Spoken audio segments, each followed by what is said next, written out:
Welcome to Sweet Life Beat Life. We hope this video helps. You begin by prepping precisely.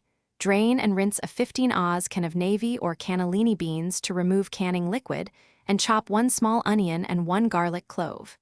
Heat 1 tablespoon of butter or oil in a skillet. Sauté onion and garlic until translucent. Meanwhile, whisk 1 cup of milk with 2 tablespoons of flour to make a slurry.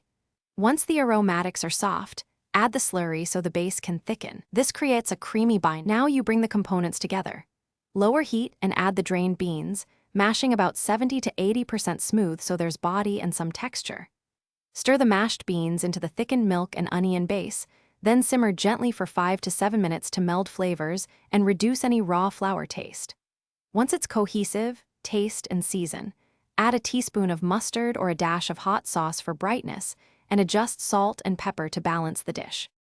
To finish, plate the style beans over buttered toast, rice, or boiled potatoes and sprinkle with parsley or chives for freshness. If the mixture is too thick, thin it gradually with 2 to 4 tablespoons of hot water or extra milk while stirring. Make sure to reheat gently to avoid separating. If the texture comes out gritty, stop cooking and whisk vigorously off heat or pulse briefly in a blender to smooth. This rescues grainy sauces and restores a creamy mouthfeel. Thanks for watching. Consider subscribing if we helped you.